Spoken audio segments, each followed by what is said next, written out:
You stepped outside this morning, looked at your feeder, and it was empty. Not just of seed, of birds. And you couldn't figure out why. The feeder was full, the water was there. You hadn't changed a thing, but they were gone. Here's what nobody tells you. Birds don't leave randomly. They leave because something in your yard told them to. And most of the time, it's something you've been doing for years, thinking it was fine. Welcome back to Backyard Bird Mind. If you're new here, make sure you subscribe, because what you're about to learn will change the way you look at every bird that visits your yard. Today, we're going through 10 of the most common everyday things that are silently driving birds away from your yard, and in some cases, away forever. These aren't obscure mistakes. These are things most backyard birders do without a second thought. And by the end of this video, you're going to understand your yard through a bird's eyes in a way you never have before. Stay until the very end, because number 10 is the one that hits closest to home, and it's the one most people wish someone had told them sooner. Number 1, your feeder is in the wrong place, and birds know it. This is the mistake almost every new backyard birder makes, and many experienced ones never correct. You put the feeder where you can see it, from the kitchen window, from the porch chair, from the living room. That makes perfect sense for you, but the bird doesn't care about your view. What a bird sees when it approaches your feeder is a threat assessment. Before landing, it scans for 3 things: escape routes, nearby cover, and exposure to predators. According to research from the Cornell Lab of Ornithology, birds strongly prefer feeders placed within 10 to 12 feet of dense shrubs or tree cover, close enough to flee into instantly if a hawk appears, but not so close that a cat can hide directly underneath. A feeder placed in the middle of an open lawn, visible from every angle with no cover for 30 foot in any direction, feels like a trap to a bird. They may visit once, they may visit twice out of desperation, but they won't establish your yard as a regular stop. The fix is simple. Move the feeder closer to natural cover, or plant a shrub nearby. You don't need to redesign your garden. You just need to think like the bird, not like someone watching from a window. Number 2, you're using the wrong seed and feeding the wrong visitors. Walk into any grocery store in America, and you'll find bags of wild bird seed on the shelf. Most of them contain a mix that looks generous, colorful, varied, full of different grains. Here's the problem. The majority of that mix is milo, red millet, and oats, and the majority of the birds you actually want. Cardinals, chickadees, finches, nuthatches will not eat those seeds.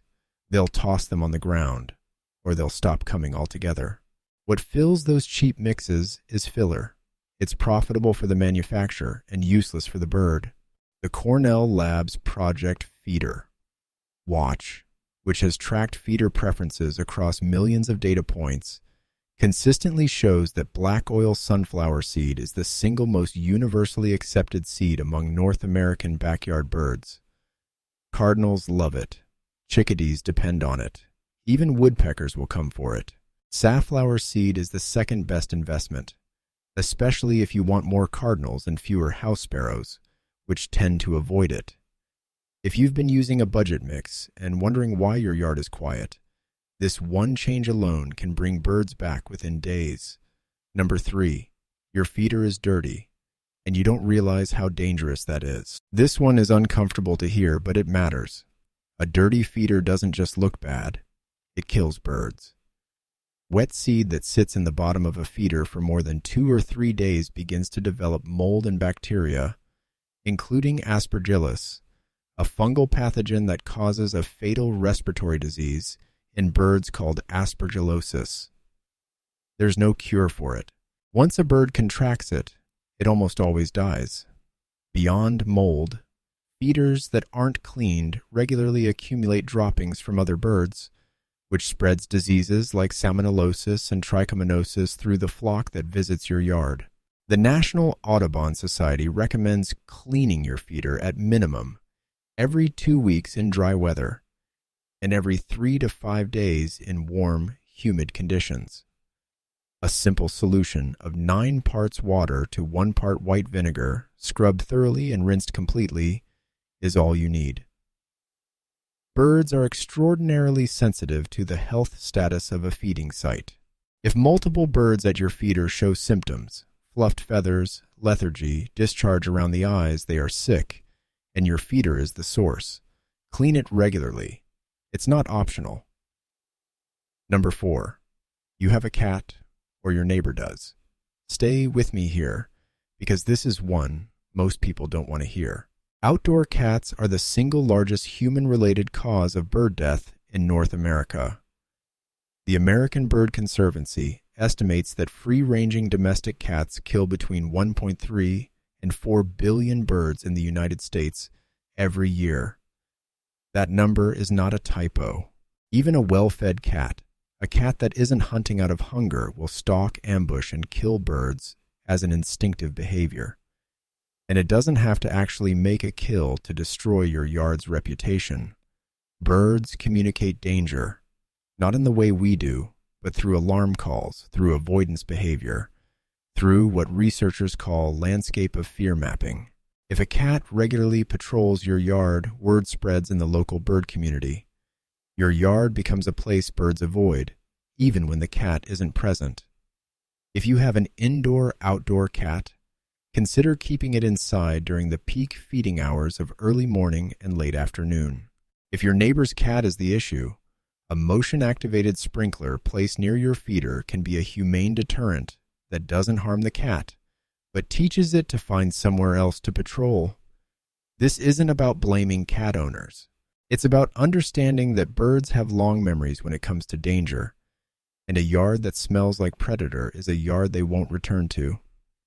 Number 5, your water source is wrong or missing entirely.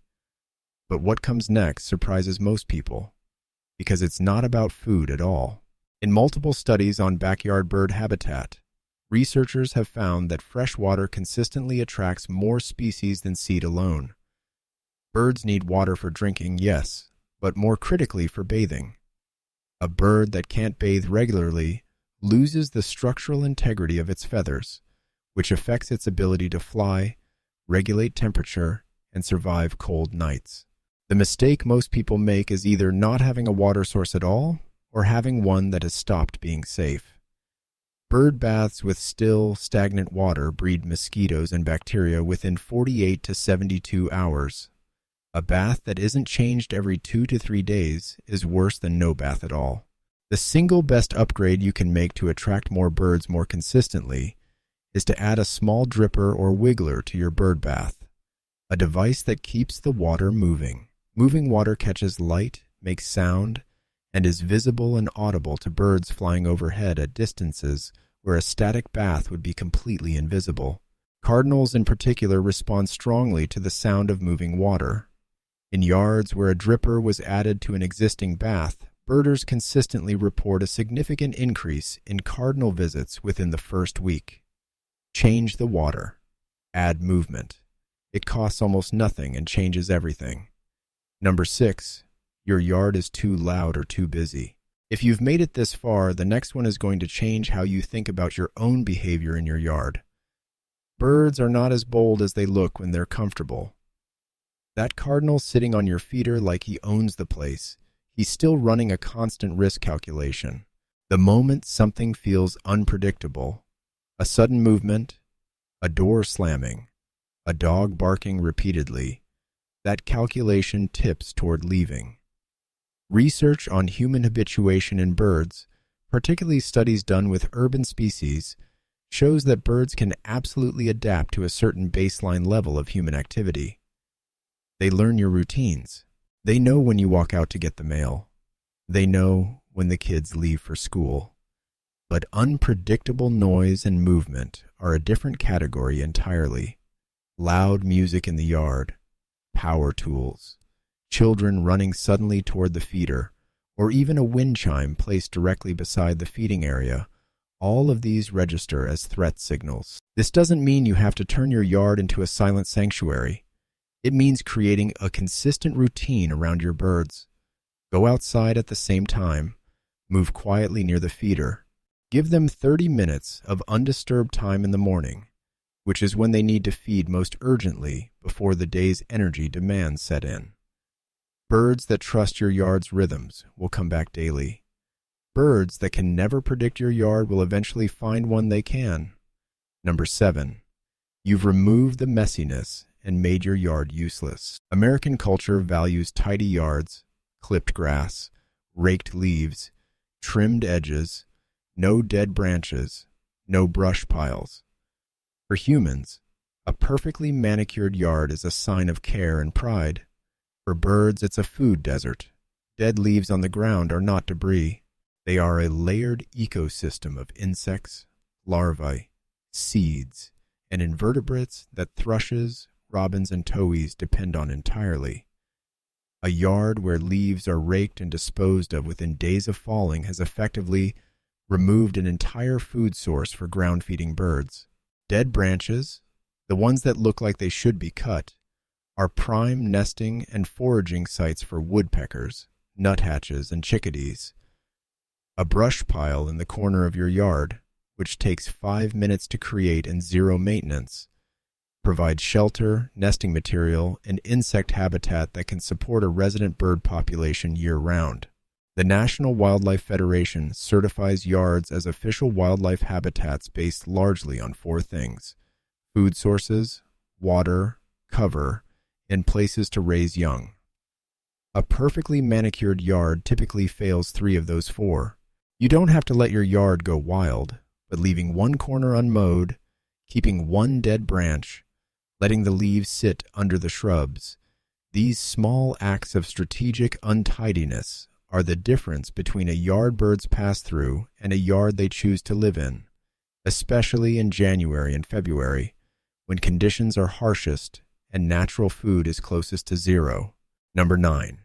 You've been using a pesticide and poisoning the food chain. Most people who use pesticides in their gardens aren't trying to hurt birds. They're trying to get rid of aphids, grubs, mosquitoes, the things that damage plants or make the yard unpleasant. But here's what happens downstream. Neonicotinoid pesticides, the most widely used class of insecticides in residential gardening, don't just kill the target insects. They persist in the soil and in plant tissue for months to years. They contaminate the seeds and berries that birds eat directly, and they eliminate the insect populations that birds, especially during nesting season, depend on to feed their young. A study published in the journal Science found that even sublethal exposure to neonicotinoids caused migratory birds to lose significant body weight and experience disruption of their migratory timing, making them miss breeding windows and reducing their chances of survival. During nesting season, 96% of North American land birds feed insects to their chicks. A yard treated with broad-spectrum insecticide doesn't just have fewer bugs.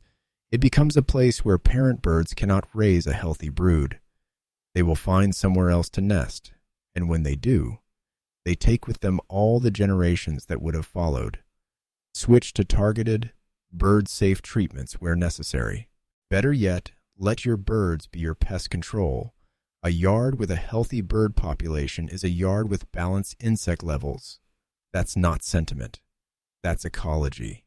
Number 10. You've never thought of yourself as someone they chose. I saved this one for last because it's not a mistake you make with your hands, it's a mistake you make in your mind. Most people who set up a feeder think of themselves as a supplier. They put out seed, birds come, transaction complete. But that's not what's happening. Birds, particularly the ones who return to the same yard season after season, are making a choice. They have dozens, sometimes hundreds of yards in their territory. They come back to yours. Research on bird cognition, particularly studies on chickadees and corvids, shows that birds not only remember specific locations, they remember specific people.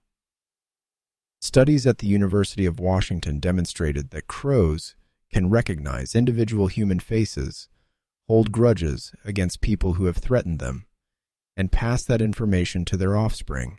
Cardinals don't have the same facial recognition capacity as corvids, but what they have is a spatial, clears throat, memory, and a risk tolerance that builds over time with consistent positive experience. The cardinal who comes to your feeder every morning, that specific bird, has decided you are safe. Not your yard, you. And if you stop showing up, if you let the feeder run empty for weeks, if the water goes stagnant, if the yard gets too loud and unpredictable, that trust erodes. Not dramatically, not all at once, just quietly, visit by visit, until one day the feeder is full and nobody comes. You didn't just lose a bird, you lost a relationship you didn't know you were building. The birds that visit your yard are not random. They are the ones who looked at everything available to them and chose you. Take care of what they've given you. If any of these hit home, and I know at least one of them did, tell me in the comments which one surprised you the most. And if you've ever had a moment where you realized a bird had been coming to your yard for longer than you thought, a familiar face at the feeder, a song you recognize, share that too. Those moments matter more than most people realize. I'll see you in the next one.